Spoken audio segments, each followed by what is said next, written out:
আসসালামু আলাইকুম ওয়া রাহমাতুল্লাহি ওয়া বারাকাতুহু। আজকে আমরা পদার্থবিজ্ঞানের যে বড় অংশটুকু ছিল সেটা নিয়ে আমরা একটু কথা বলি, হ্যাঁ? তো আমরা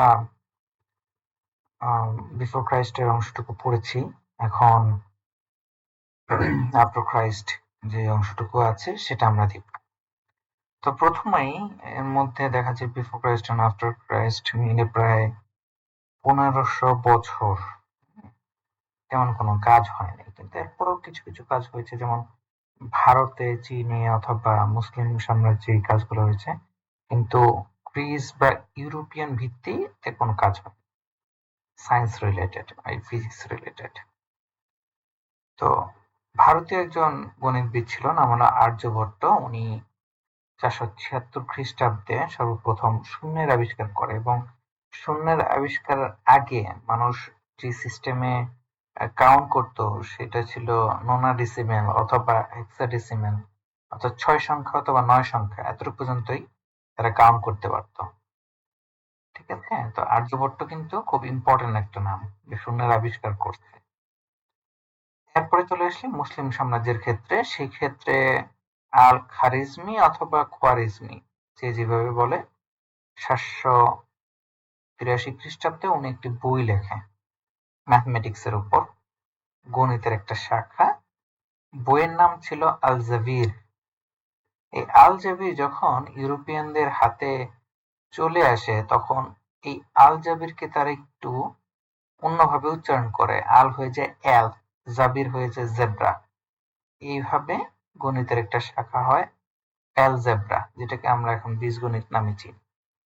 আর পাটিগণিতের ইংলিশ হলো অ্যারিথমেটিক, সেটা আলাদা বিষয়। কিন্তু আল খারিজমির মেইন কন্ট্রিবিউশন ছিল বীজগণিতিক গণিতে। পরবর্তীতে যেটা ইম্পর্টেন্ট সেটা হলো আল মাসুদি। আমি বলেছিলাম যে মুসলিম সাম্রাজ্যের দিকে এদিকে চলে গেছে। আল মাসুদি যেটা করে, প্রকৃতি সম্পর্কে 30 খণ্ডের বিশাল বড় এক এনসাইক্লোপিডিয়া লেখে, প্রকৃতি সম্পর্কে। এরপরে যার নামটা সবচেয়ে বেশি উচ্চারিত হয় সেটা হলো ইবনে আল হাইয়াম।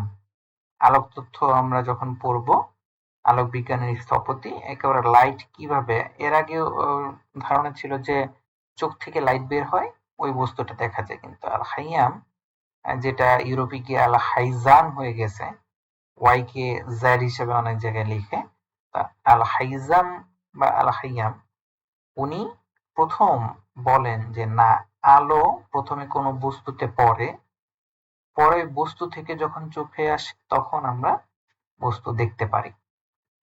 আল হাইয়াম খুব ইম্পর্টেন্ট। চাইনিজ শেন কুয়ো, হ্যাঁ, উনি কি করে, ওই 1031 এডি এর আশেপাশের সময় চৌম্বকত্ব নিয়ে কাজ করেন। ওনার কাছে একটা ক্যাম্পাস ছিল, কম্পাস। এই কম্পাস দিয়ে উনি ভ্রমণ করতেন দিক নির্দেশনার জন্য। এই গেল হলো এই প্রায় 1-1.5 বছর ইউরোপিয়ানদের তেমন কোনো ইয়ে ছিল না, কিন্তু ইউরোপিয়ানদের এই ষোড়শ এবং সপ্তাদশ শতাব্দীতে রেনেসা হয়। রেনেসা মানে হলো বিপ্লব, বিপ্লব হয়। এই বিপ্লব যখনই একটা শিল্পায়নে বা বিপ্লব হয়, তখন কয়েকটা জিনিস হয়। এক নম্বর হলো তারা টেকনিক্যালি খুব আগায় যায়, কিন্তু ওই টেকনিক্যালি যখন আগায়, ওই টেকনিক্যাল ইস্যুর জন্য প্রকৃতির বিশাল বড় ক্ষতি করে। এই জন্য ইউরোপিয়ানে যখন মানে বিপ্লব হয়, তখন এর আশেপাশে কিন্তু বিভিন্ন ধরনের রোগ শোক থেকে শুরু করে প্রকৃতির বিশাল ক্ষতি হয়েছে। এখন যদি, তখন তারা ওই থার্ড ওয়ার্ল্ড কান্ট্রি, আমরা যেরকম আছি এরকম ছিল, বিপ্লবের পরে তারা উন্নত দেশে কনভার্ট হয়েছে। এখন এই মুহূর্তে যদি কোনো দেশ ওনাদের মতো করে রেনেসা করতে চায়, ওনারা কি বলে, না তোমরা করতে পারবা না। আমরা যদি জিজ্ঞাসা করি তাহলে আপনারা কেন করছেন, আমরা করছি তো করছি, মানে হলো জজ্জার মুলুক তার। এই বিষয়গুলো আমরা একটু খেয়াল রাখবো। তো ইউরোপিয়ান রেনেসাঁ হয় ষোড়শ এবং সপ্তাদশ শতাব্দীতে, অর্থাৎ শতাব্দী নিয়ে যদি কথা বলি, একটু আমাদের জানতে হবে যে 100 বছর। শতাব্দী মানে 100 বছর। এখন 1200 শতাব্দী অথবা ষোড়শ শতাব্দী মানেটা কি? আমি যদি ষোড়শ শতাব্দী বলি, মানে হলো 16 শতাব্দী। এটা হলো 1501 থেকে 1600 সালের মধ্যে যে 100 বছর আছে, এটা হলো ষোড়শ শতাব্দী। সপ্তদশ শতাব্দী মানে হলো 1601 থেকে 1700 সাল পর্যন্ত যা আছে। একইভাবে ঊনবিংশ শতাব্দী, আগে অনেকবার বলা হয়েছে ঊনবিংশ শতাব্দী, বই পুস্তকে আপনি বারবার পাবেন এটা। সেটা হলো 1801 থেকে 1900 সাল, ঊনবিংশ শতাব্দী। এবং বিংশ শতাব্দী আমরা সবাই বলতেছি বিংশ শতাব্দী, সেটা হলো 1901 থেকে 2000 সাল। এই সময় একটা মানে হিউজ পরিমাণ চেঞ্জ হয় বিশ্বে বিংশ শতাব্দী।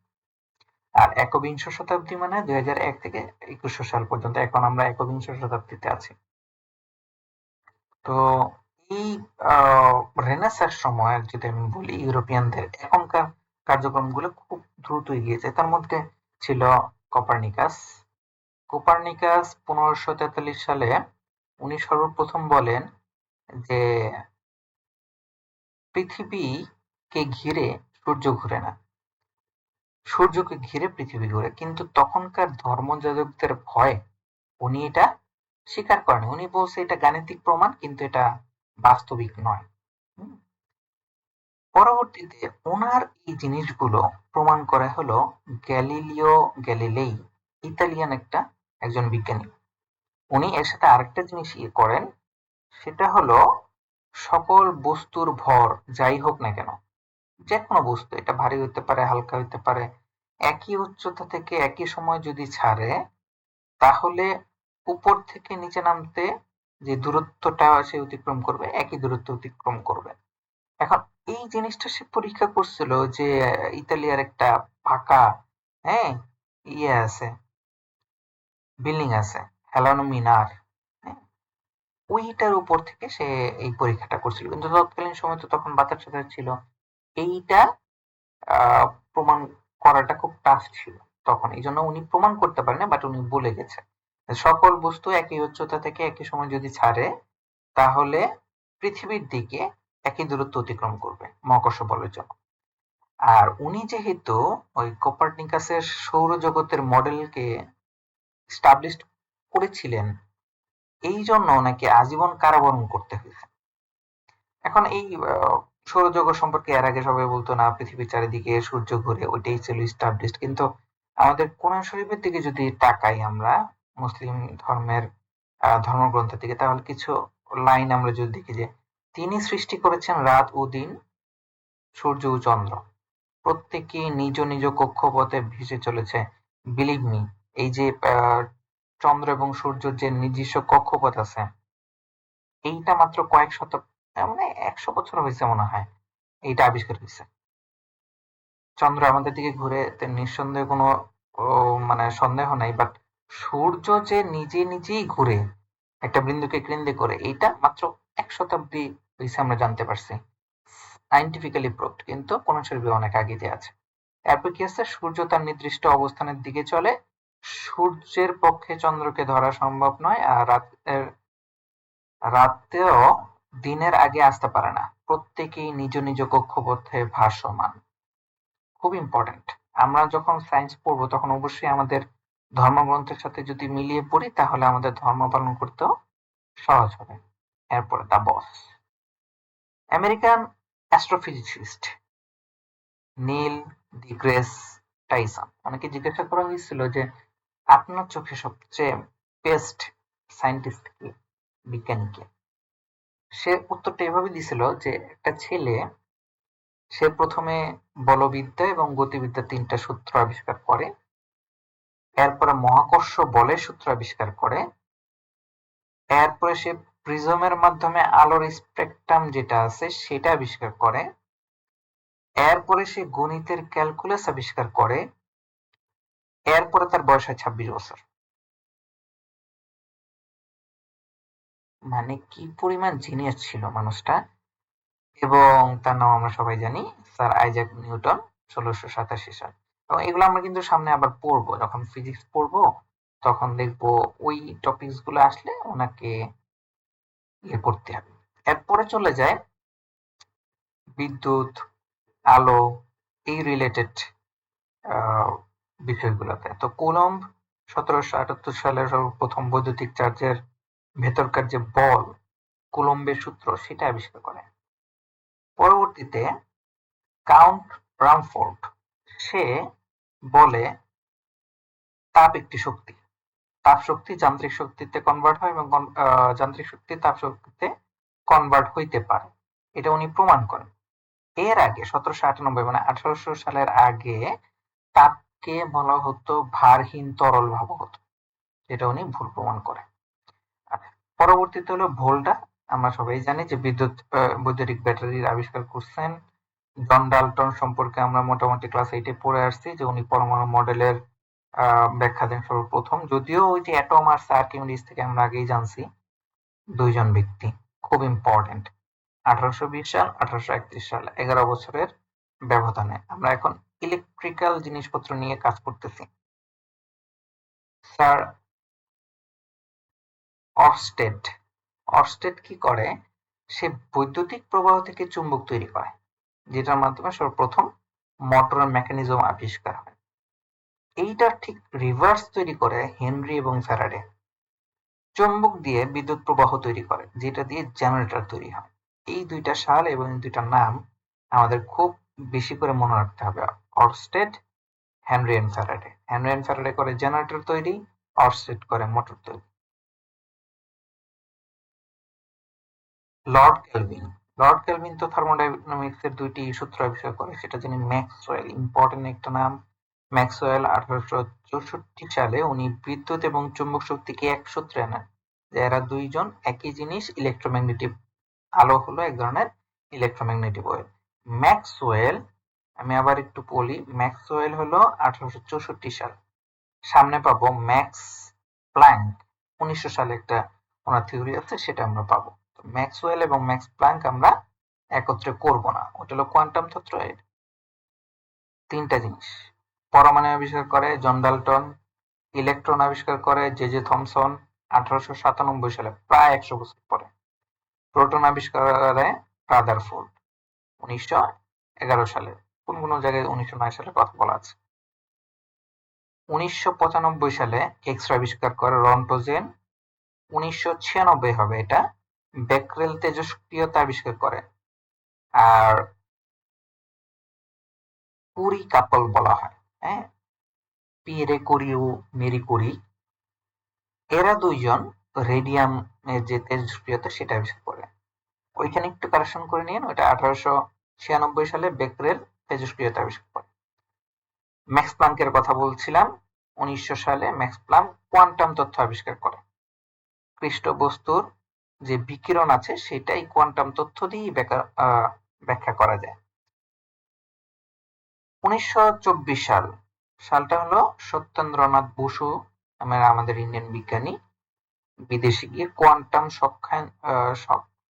সংখ্যায়ন তত্ত্ব এর আবিষ্কার করে, এবং ওনার নামে, সত্যেন্দ্রনাথ বসু, ওনার নামে একটা কণা আছে যেটার নাম বোসন কণা। আর আমরা সবাই আইনস্টাইন সম্পর্কে জানি, উনি 1905 সালে থিওরি অফ রিলেটিভিটি দেন, ওইখানে E = mc স্কয়ার।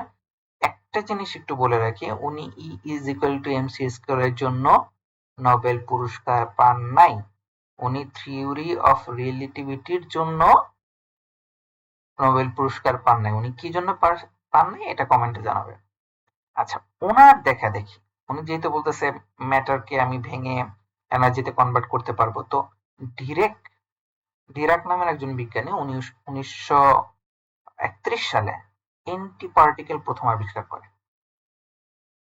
ইম্পর্টেন্ট একটা তথ্য এখন, 1924 সালে সায়েন্টিস্ট হাবল প্রমাণ করে যে মহাকাশ প্রসারিত হচ্ছে, এবং দেখা গেছে সবগুলা গ্যালাক্সি যদি আমি একসাথে নিয়ে আসি তখন একটা বিন্দু থেকে এটা প্রসারিত হয়, যেটাকে আমরা বিগ ব্যাং থিওরি বলতেছি। আর 2013 সালে হিগস বোসন পার্টিকেল আমরা আবিষ্কার করতে পারি। এটা আগে থিওরিটিক্যালি ছিল কিন্তু ফিজিক্যালি ছিল না, কিন্তু একটা কোলাইডার আছে বিশাল বড়, ইউরোপের একটা সম্ভবত বেলজিয়াম বা আশেপাশে একটা কোলাইডার তৈরি করছিল, ওইখানে এক্সিলেটর পার্টিকেল দিয়ে হিগস বোসন পার্টিকেল তৈরি করে। এটা আর্টিফিশিয়াল বিষয়। এখন মহাকাশ প্রসারিত হচ্ছে, এটা 1924 সালে আবিষ্কার হয়েছে। ওইখান থেকে আমরা বিগ ব্যাং থিওরির বিষয়ে জানলাম। কোরআন কি বলছে? ইসলাম ধর্ম বলতেছে যে আমি আকাশ নির্মাণ করেছি শক্তি দ্বারা, এবং অবশ্যই আমি তার সম্প্রসারণকারী। উনি সম্প্রসারণ করতেছে, অর্থাৎ মহাকাশ যে প্রসারিত হচ্ছে এটা কোরআনের আল জারিয়াতের আয়াত নাম্বার 47 বলা হয়েছে। একইভাবে বলা আছে, কাফিররা কি দেখে না যে আসমান সমূহ ও জমিন একত্রে ছিল, সংযুক্ত ছিল, অতএব আমি উভয়কে পৃথক করে দিলাম। অর্থাৎ এই সকল কিছু একটা কেন্দ্রবিন্দুতে ছিল, যেটা এখন আস্তে আস্তে আলাদা হয়েছে, যেটাকে আমরা বিগ ব্যাং থিওরি বলতেছি। সূরা আল আম্বিয়ার আয়াত নাম্বার 30। মোটামুটি এই ছিল হলো ইতিহাস পদার্থবিজ্ঞানে। যদি কারো প্রশ্ন থাকে কমেন্টে অবশ্যই। ধন্যবাদ আপনাদেরকে। পরবর্তী পার্টের জন্য আমন্ত্রণ রইল। আল্লাহ হাফেজ।